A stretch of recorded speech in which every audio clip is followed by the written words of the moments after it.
ओढ़ना बिछवना नाय नास कइला ए राजा चोली चारकाई दिहला ओठवा के लाली सारा चूस गइला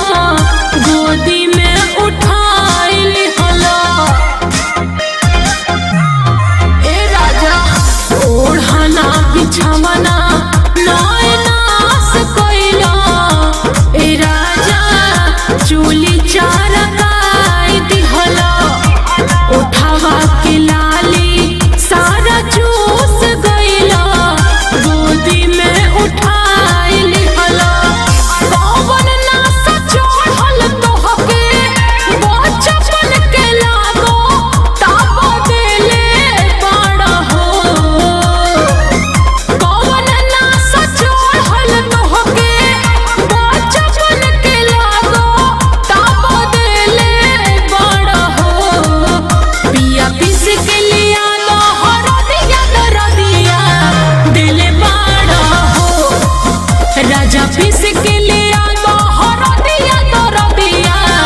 दिले बड़ा हो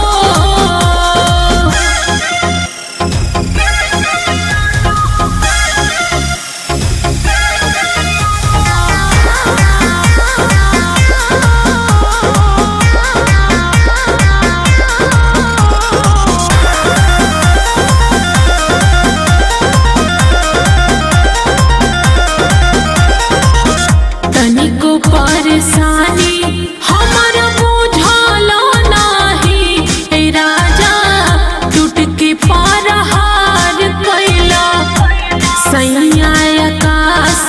संगे से जिया गति सब हमार कइला अरे सब गति हो गई।